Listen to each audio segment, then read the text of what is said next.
All right, Larry Krueger here from the Pig in a Pickle Krug Show with a little 49er Seahawk preview, little Week 11 preview. And of course, we're brought to you by Pig in a Pickle, the best barbecue in all of Northern California. Check them out. They're in Emeryville and Corte Madera. They're open 7 days a week from 11 a.m. till 8 p.m.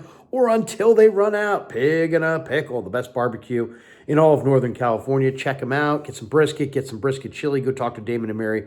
Tell them that Krug sent you. And this video brought to you by Mancini's Sleep World. Mancini's is a proud sponsor of the Krug Show. They offer a 120-night guarantee with a range of brands and price points. With Mancini's, you get free next-day delivery. I'm loving my Mancini's bed. Click the link below. Go to sleepworld.com. Find a bed that works for you. Whether shopping online or visiting in-store, use the code KRUG10, and you'll get 10% off in-store or online. Again, that's KRUG10, K-R-U-E-G 10, and you'll get 10% off at any Mancini store or online at sleepworld.com. All right, let's talk a little bit about the Niners and the Seahawks. All right, one of the things that we'll be looking for as we get closer to kickoff is the big three: Nick Bosa, Trent Williams, and George Kittle. They're all listed as questionable for this game. Bosa with the hip injury, Trent Williams with the ankle, and George Kittle with the hamstring. Now, Williams did not practice at all this week. Kittle practiced. Bosa did not practice until Friday. I think Bosa is going to gut it out. I expect Kittle to play, and I think Trent Williams is going to sit it out. Trent Williams did not play. He wasn't moving particularly well. I think you're going to see Jalen Moore start at left tackle for Trent Williams in this game against Seattle. So I think Trent is going to miss this game. I think there's a chance that Bosa does, but I think Bosa is going to wind up going just in a limited role. And then I think Kittle will play, and I think he'll hopefully play a large role. He's been really, really good against Seattle. John Feliciano has been listed as out. He's got a knee injury, so that likely means that Aaron Banks, who's also questionable with a thigh injury, is likely to play. Banks, of course, the starter for the Niners at left guard. That would be a huge loss if he can't go. The 49ers did elevate Nick McLeod, their newest corner that they picked up from the New York Giants, and safety Tayshaun Gibson from the practice squad to the active roster. I'm real eager to see McLeod. I didn't get a chance to talk to him this week, but this guy's a really good special teamer and I think a pretty solid corner. I'm eager to see what he does. He's going to get an opportunity to play here in the next couple weeks. And as I said, really good special teamer. I liked him at Notre Dame. I liked him in the draft. And the Niners get a look at a guy who's 26 and has some talent. I'm eager to see what he brings to the table. The NFL, by the way, did fine Kyle Juszczyk $11,817 for his low block last week in the Tampa game. And Fred Warner, by the way, got an $11,255 fine for his face mask penalty. I hate when they take the players' money on stuff like that. I mean, write them a letter, find the team. Don't take money out of the pockets of guys who, are worth a lot of money to the NFL when you really look at how much money the NFL makes and how valuable the players are. To me, it's reprehensible that they fine them for face mask penalties and low blocks. To me, I would, write them a letter, but don't take their money. The Niners did elevate Pat O'Donnell from the practice squad and placed Mitch Wishnowsky and Darrell Luter on the IR. So Luter's out with a pelvis injury. Mitch Wishnowsky's back injury is a little bit more serious than originally thought, and so he goes on the IR, and Pat O'Donnell becomes the Niners punter, and the Niners have struggled mightily on special teams. Yetur Gross-Matos has been activated from the IR, and he is going to play. He's been out with a knee injury. Gross-Matos looked massive at practice this week. I mean, he was just very active. He's big, he's strong, he's explosive. I'm really eager to see what a healthy Yetur Gross-Matos can mean for the 49er defensive line. The Niners also waived kicker Matthew Wright this week from IR. So he had that one game with the Niners, and he went 3 for 3 with his field goal. So it's, I guess if you're going to have one game, you might as well go for 3 for 3. Juwan Jennings with the ankle injury is likely to play against Seattle, and Seattle is not a very good pass defense.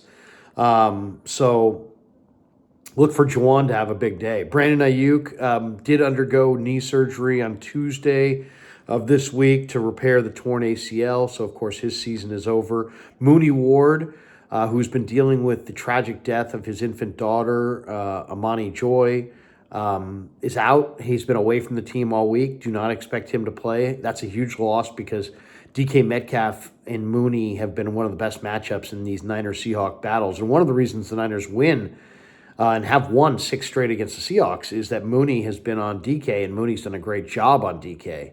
So it doesn't sound like Mooney's going to be there for the game on Sunday. Kevin Givens, also with the groin injury, is also out for this game. So no Givens for the 49ers, and that's a loss inside. He's a good interior rusher. This, by the way, is the 54th matchup of Niners-Seahawks. Seahawks lead the all-time series, 30 wins, 23 losses. And the 49ers, though, have owned it recently. They've won 6 in a row. Brock Purdy has never lost to the Seattle Seahawks. He's won 5 of those 6 games. The Seahawks' big news of the week was that Connor Williams, their 27-year-old center, opted to retire. He was coming off of his second ACL injury. So Olu Oluwatimi, the former Michigan Wolverine, the former Outland Trophy winner, will start and play at center. This is also a big week for the Seahawks because they get Abraham Lucas back. Lucas has been out all year, and he will play his first game of the year at right tackle. So they lose Connor Williams at center, who's played decently, and they bring in Lucas, who's been their starter at right tackle. They've had a rough year on their offensive line. We'll see if the Seahawks are able to run the football against the 49ers in this game. If they can, they could win it. If they can't, they probably have no chance to win it. DK Metcalf is going to go. He's got the MCL sprain, but he is going to play. To me, here are the keys to victory for the 49ers. You can't let Kenneth Walker beat you as a receiver out of the backfield. That's number one. He had a 17% target share in the Niners game at Lumen Field back in week 6, and he caught 8 balls in the game. You can't let him burn you as a receiver out of the backfield. And the 49ers are vulnerable here. The Niners are 6th in the NFL on most receiving yards allowed to opposing running backs. So you can't let Walker beat you as a receiver. That's number one. Byron Murphy missed the first game against the 49ers. He's a really dangerous interior rusher. And he I would imagine is going to get blocked by Jake Brendel. And you just can't let Byron Murphy live in the lap of Brock Purdy on passing downs. Jake Brendel has the lowest PFF pass protection grade of any center in the NFL. And Brendel had a 17.6 pass block grade against Tampa and allowed 3 pressures. So he is in a lot of ways their weak spot as a pass protector on the line. And Murphy is a young, explosive, talented rusher. And if Murphy lives in Purdy's face, that might be enough to swing this game to the Seahawks just right there. The Niners, on the other hand, conversely have to pressure Geno Smith. One of the reasons that Geno is never beaten the 49ers is that the Niners put pressure on him. They shut down the run on first and second down. They make him throw it on third down, and he can't get it done. So Geno is 0-5 against the Niners, and they have to pressure Geno. And probably in the A-gaps, test Oluwatimi early on and see if he can stand up. I think the other thing that's really important in this game is you got to play complementary football. The 49ers have been a very good time of possession football team. They are second in the NFL in time of possession. The Seahawks, conversely, are 27th in the NFL in time of possession. And it's time for the 49ers to start playing complementary football and take it a little bit more seriously. You got to keep Nick Bosa and Leonard Floyd off the field as much as possible. Bosa last year played 821 snaps for the season. He's already at 478, and we're going into week 11. So that's a lot of snaps. He's playing 86% of the snaps this year. His career average the last 4 years has been 75%. So he's playing 10% more snaps than he's normally used to playing. Leonard Floyd is playing 10% more snaps than he played a year ago. The 49ers are not going to have these guys available to them in January. And without them available in January, I don't think give the 49ers much chance of doing anything in January. So it's very, very important that the Niners, who already dominate time of possession, continue to really dominate time of possession to protect those two guys from additional wear and tear. You got to get get Bosa and Floyd's snap rate down. If you do, they're going to be more effective. If they're more effective, you're going to be more effective, and you're going to win more games. This is a slippery slope. The more they play, the less effective they are. The less effective they are, the less effective the 49ers defense is. So this is a real, game within the game. The 49ers need to dominate time of possession and really commit to winning time of possession decisively in the next couple of games if they're going to protect Floyd and Bosa later, and make sure you have those guys later in the year. Another major key in this game, don't lose on special teams. The Niners have had huge mistakes in every game except for the Dallas game and the Jets game. San Francisco special teams are 31st in EPA. You can't lose this game on special teams. In the first matchup up at Lumen, they allowed a kickoff to go back for a touchdown. So you just can't do that. I mean, you really can't do that. They can't give up another kick return touchdown. And it was to Laviska Shenault, who's not a burner. So, you can't give up huge yards in the punt return game or in the kick return game. I think that's a major key. Win on first down. The Niners are averaging 7 yards per play on first down. It's second best in football to the Ravens. The 49ers are getting it done on first down. They need to continue to that trend. Seattle's average distance to convert on third downs this year is 8.9 yards. It's the worst in the NFL. Seattle, conversely, is not getting it done on first and second down. So this is another major advantage for the 49ers.